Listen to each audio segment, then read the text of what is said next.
भारत का अब तक का सबसे बड़ा नुकसान था नालंदा यूनिवर्सिटी का जलना, और यह नुकसान सिर्फ एक मूर्ख इंसान की वजह से हुआ था, वो था बख्तियार खिलजी। चलिए पहले ये जान लेते हैं कि नालंदा यूनिवर्सिटी था कैसा।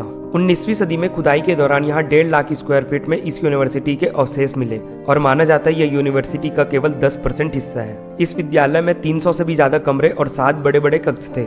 यहाँ 10,000 से भी ज्यादा स्टूडेंट्स और 2,000 से भी ज्यादा प्रोफेसर्स थे, जिनका रहना, खाना, पढ़ाई सब कुछ फ्री ऑफ कॉस्ट था। यहाँ धर्मगुंज नाम की एक बहुत बड़ी लाइब्रेरी थी। धर्मगुंज का मतलब है सत्य का पर्वत। ये लाइब्रेरी 9 मंजिल की थी और इसके 3 भाग थे, रक्तरंजक, रत्नोदधि और रत्नसागर, जिसमें 90 लाख से भी ज्यादा बुक्स थी। अब उस समय प्रिंटिंग प्रेस तो था नहीं, तो जितनी भी बुक्स थी वो सारी हैंड रिटन थी। स्टूडेंट्स को Buddhism, Vedas, astrology, law, medicine, psychology, astronomy, math, science और भी बहुत सारे सब्जेक्ट्स पढ़ाए जाते थे। यहाँ सिर्फ भारत के नहीं, China, Japan, Korea, Tibet, France, Turkey और भी बहुत सारे देश के स्टूडेंट्स पढ़ने आते थे। आर्यभट्ट, फादर ऑफ मैथमेटिक्स, जिन्होंने जीरो का कॉन्सेप्ट दिया, वो भी इसी यूनिवर्सिटी से पढ़े थे और बाद में इस यूनिवर्सिटी के हेड भी बने। इनके अलावा नागार्जुन, हर्षवर्धन, धर्मपाल, वसुबंधु और भी बहुत सारे विद्वान वहाँ से पढ़े थे। इतना समृद्ध और विशाल था यह विश्वविद्यालय। बट अफसोस की बात तो ये है कि इसे 800 साल बाद जला दिया गया था बख्तियार खिलजी द्वारा। चलिए जानते हैं इसे क्यों जलाया गया था।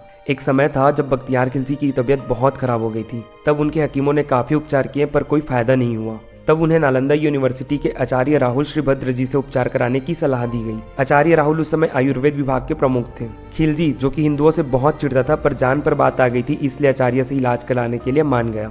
उन्होंने आचार्य राहुल को बुलवा लिया, पर इलाज से पहले एक शर्त रख दी।